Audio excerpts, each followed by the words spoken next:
Very warm welcome to you, dear viewers. You're watching OBN Horn of Africa. This is weekly program Future Africa, and I'm Fantambalete hosting the program. Today, I have very special guest who joins me from USA, Fadul Zakaria, President of Democracy and Human Rights for Africa non-profit organization. Fadul, thank you for joining and welcome to the program. Thank you, sir. Thank you for inviting me to OBN Horn of Africa. It's an honor. Can you introduce yourself and explain your background, please? Yes, of course. My name is Fadul Zakaria Fadul. I am from Chad. I am a graduate of the University of New Orleans, that's in Louisiana, where I had the opportunity to serve as the vice president of the African Students Organization. I was also a commissioner at the South Bend, the city of South Bend's Human Rights Commission. I am also the president of a nonprofit based in Chad called ZFK Foundation. That's Zakaria Fadul Khadir Foundation. It advocates for quality education in Chad. I am also the president of Democracy and Human Rights for Africa. It's an African nonprofit organization based in the US, which has two main objectives. One of them is to advocate for the social integration of the African diaspora in the US. And the second part is to advocate for good governance, social justice, economic parity, quality education, and equal rights in all African countries. I am also a member of a nonprofit called AVCRP in Chad. In French, it's called Association des Victimes des Crimes et Répression Politique, which in English means Association of Victims of Crime and Political Repression. This organization was founded in 1991 to pursue justice for victims of ex-President Hissène Habre's regime, and my late father was one of the co-founders. What made you start or join this non-profit organization focused on democracy and human rights in Africa? Well, to understand my motivation in fighting for democracy and human rights for Africa, I'll have to explain briefly my family's background or history. On April 1st, 1989, a group of people left N'Djamena, which is the capital city of Chad, to form a rebellion group against former President Hissène Habre. The leaders of that organization were Hassan Jamous and Idriss Déby. Idriss Déby is also the former president of Chad. So President Habre, in response to their actions, used collective punishment against anyone who had any ties to both of these leaders. So 7 of my father's brothers and 1 of my mother's brothers were arrested along with their cousins and brothers-in-law, and they have never been seen again. All of these people are not even aware of the actions of this group. The only reason they were arrested is because they belong to the same tribe or the same family to Jamous and Déby. And a lot of families experience what our family did experience. And growing up as a kid, I saw the hardship that our family had to go through. And my hope was that no other family will go through what we did go through. At DHRA, our biggest hope is that the African people make sure that this type of history does not repeat itself. What are some of the challenges that Africa faces in terms of democracy and human rights? Well, that's a good question. The challenges are many, but if let's say I must list a few of them, I can list the 3 challenges that I believe are very important. The first one, I think as a journalist, you would understand my point. The first one would be the dismal state of the freedom of press. I'm sure Ethiopia is an exception, but other countries in Africa, they don't, like, the press doesn't have the same freedom. And I can list 2 of the most famous examples. One of them, I think you heard of him, a journalist called Norbert Zongo. He's from Burkina Faso. He's a big critic of the regime of former President Blaise Compaoré, and he was murdered. He was found dead, and until now, we haven't seen any investigation resulting in anything. The second example is the most recent one, is the example of Martinez Zogo. He's from Cameroon. He also he's a big critic of authorities, the government authorities. And one day he was found murdered and mutilated, and until now we don't know where the investigation is heading. So I think this is a very big issue in Africa we have. The second point I would say is the abuse of term limits. I think if you look around the map in Africa, you can see a lot of countries with leaders that are in power for maybe 15 years, 20 years, 30 years, even some of them 40 years. And we believe this is very detrimental for democracy. The third point is the control of the justice by the executive branch. You know, in most, not all, but in a lot of African countries, the executive branch control pretty much the justice system, and the justice system has no independence to do their activities, and this is also very bad in terms of democracy. How does your organization work towards promoting democracy and human rights in Africa? Our organization, we raise awareness through the information and communication technologies, through conferences, workshops, but also through some traditional conversations in towns and villages to get our message across.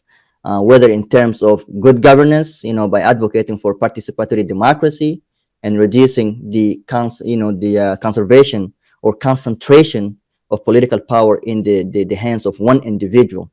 And if you look in African countries, most of the time we talk about a strong person instead of strong institutions, which is something not good. Also, by advocating for reducing barriers to qualified disadvantaged people, we have a lot of people that are disadvantaged, but they are qualified. So we need to break all the barriers for them to, express their views as well. And also, one of the things, very important things for social justice, is the fair allocation of resources for also equal rights, for all citizens. Okay. Can you give us example of specific projects or initiatives that your organization is working on? And can you share any upcoming events that our viewers can get involved in? Yes, sure. The projects we've been working on are many, but I can list the most important ones. We're working on a project to provide critical assistance in terms of sanitation supplies and kits ready to use therapeutic food for Sudanese refugee families. We are also working on projects for potable water in primary and secondary schools in the Sahel countries. We are also working on housing projects for orphan kids in southern parts of Africa. These are just some examples, and we are planning to start in Southern Africa, to start with Zambia and Malawi. As for events, we will be hosting what we call African Culture Day with communities of each African countries around the US. The details, of course, will be posted on our website on www.dhrafrica.org and on our social media pages at DHR Africa. Also, we will be holding a peaceful protest in Washington, D.C. in the coming weeks to protest human rights violations in Chad and to call for peace in Sudan. The time and the date and time also for this event will be posted on our pages, so your viewers can follow us and follow the events lively. They will. Surely they will. Good. How do you engage with local communities and individuals to raise awareness about democracy and human rights? Yes, in at DHRA, in our structure, we have what we call country Sorry, representatives. this DHR means democracy and human rights for Yeah, Africa. DHRA means democracy and human rights for Africa. Yes. Good. Go. Yes. So, like I said, at DHRA, Democracy and Human Rights for Africa, in our structure, we have what we call country representatives. We have a country representative for each African country. These country representatives, they reside in the US, and they oversee what we call the local representatives, which are residing in African countries. In each African country, we are planning to have a local representative who will engage directly with the local people and develop initiatives and projects for their countries. The local representatives' means of actions include organizing or participating in public events, like workshops, conferences, seminars, forums, etc., and diffusion of information and awareness materials. So when you talk about locally, the local representatives do most of the jobs. Okay, thank you very much. What impact has your organization had so far in terms of promoting democracy and human rights in Africa? Would you share some positive outcomes that your organization has experienced, please? Yes, sure. Let me start with in 2022. Due to our persisting advocacy for the betterment of the African community in terms of entrepreneurship, employment, housing, etc., we were given a seat at the City of South Bend's Human Rights Commission in the state of Indiana. This was a great honor for us. Also, we addressed our concerns to some U.S. senators and congressmen and on matters relating to democracy and human rights in Chad and in Sudan. And we are pleased with the resolution. One example, last year in 2022, a resolution by the US Senate calling for a democratic transition in the Republic of Chad and standing with the people of Chad.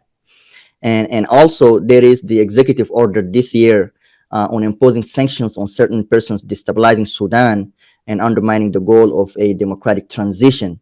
So we take pride in this resolution somehow because we fought for it. We work a lot for it, and it took place. It happened. So this is also one of our pride. How do you collaborate with government institutions and organizations to achieve your objective? That means, how are you working with government institutions and other organizations to achieve your objective? Yes.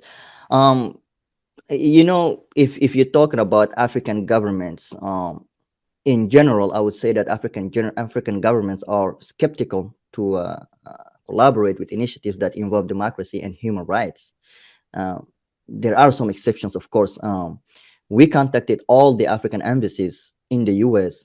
To express our intent of establishing local representatives in each African country. And while some embassies, such as Ethiopia, Burkina Faso, and Zambia, welcomed our initiatives, most embassies are still unresponsive. They haven't responded to our request. So we knew this is already a challenge for us. So we are focusing on collaborations with local nonprofit organizations to achieve our goal. In each African country, in any subject that we want to work on, we look for the nonprofit specializing in this specific matter and we'll collaborate with them. This is our goal. How do you measure the success and effectiveness of your programs or initiatives?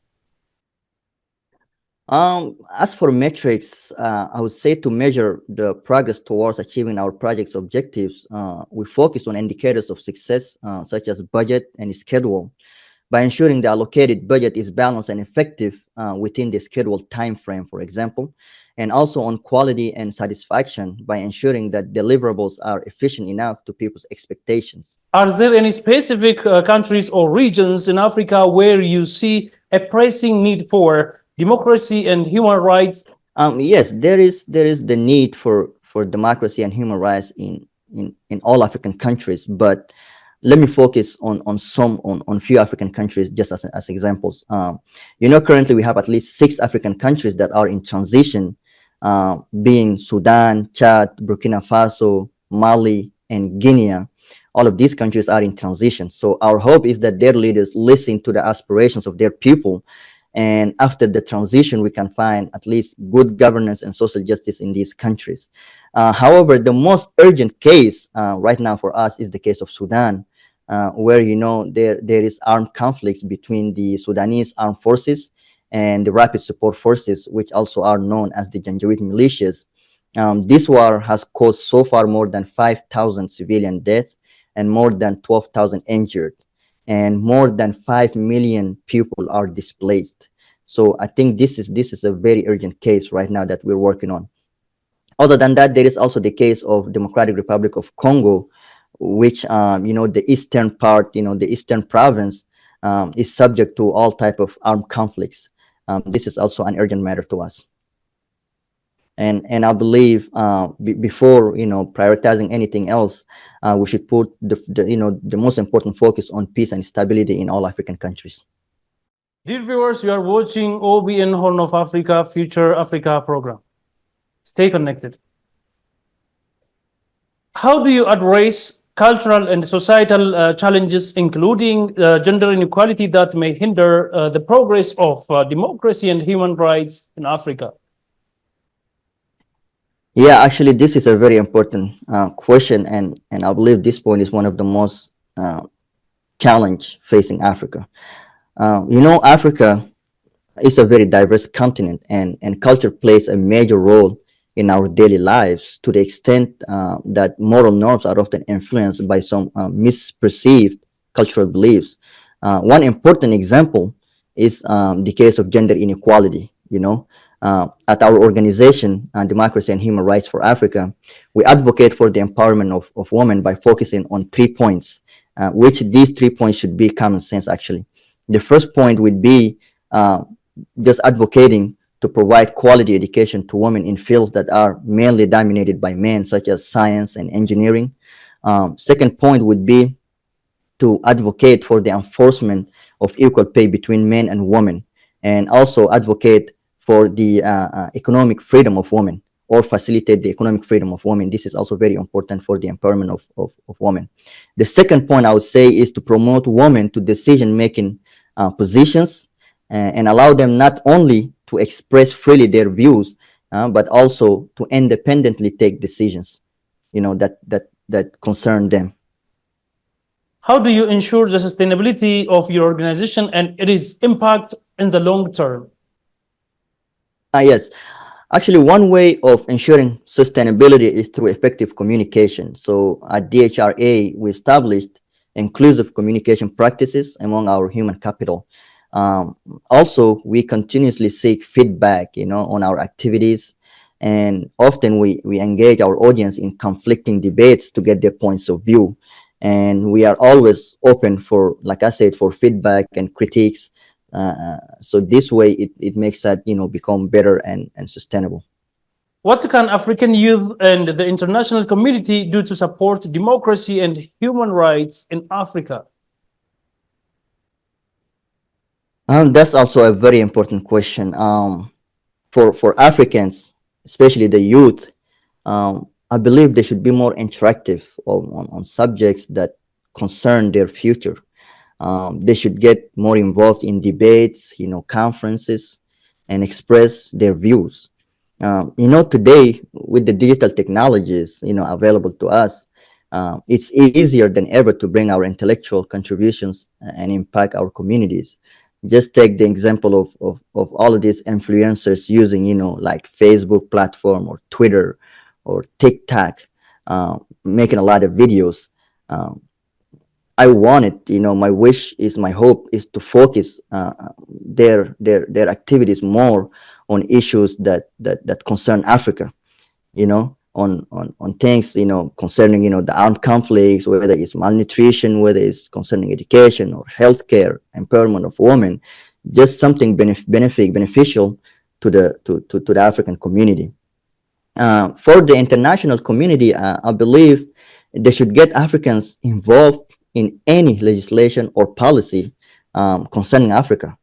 Local civil society organizations, as well as the African organizations in diaspora, should be consulted, before any big decision concerning Africa is put in place.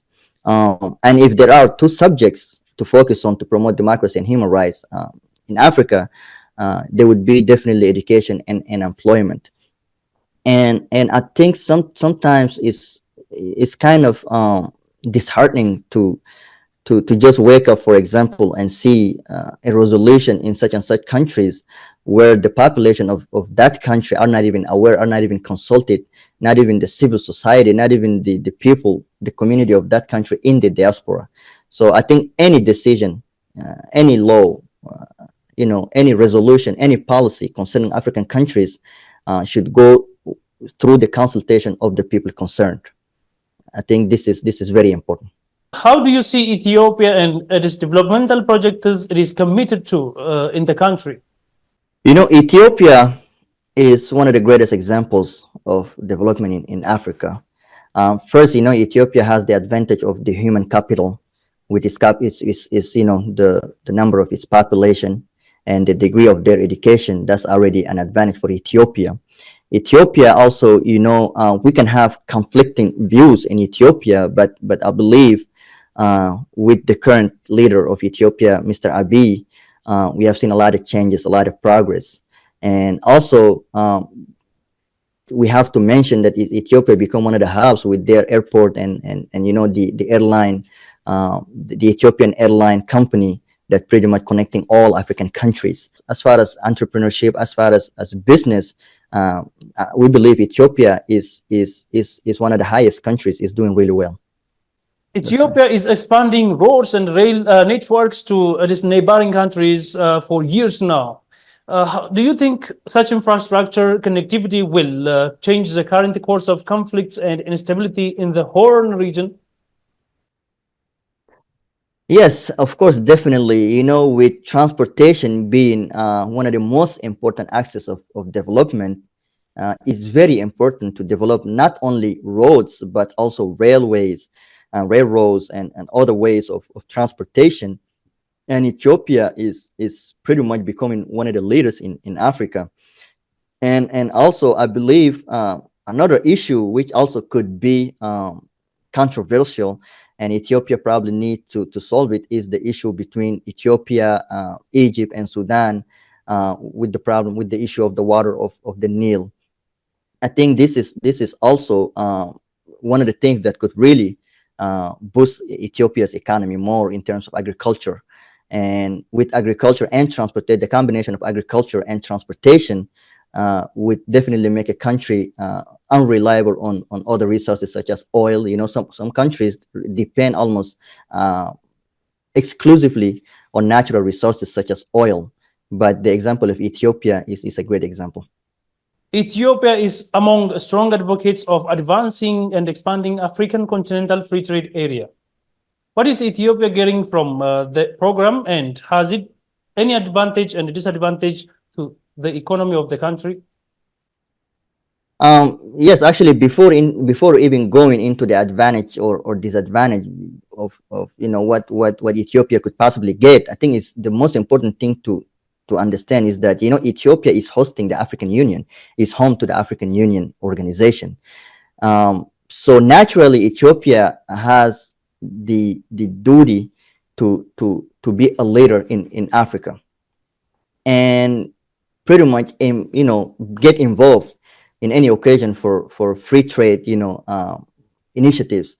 Not only that, another point that's really important, and I would like to see Ethiopia play a major role, is the problem of currency. In Africa we have about 14 countries that use the same currency that is printed in France right now. Ethiopia can play a role where we can have a unique, it's a project, where we can have a unique currency, and with Ethiopia being in the center, and other big African countries such as Nigeria, South Africa, and Egypt, for example, along with Ethiopia, we can definitely create a unique currency for African countries, and this will probably impact more than anything that Africa ever done for its development.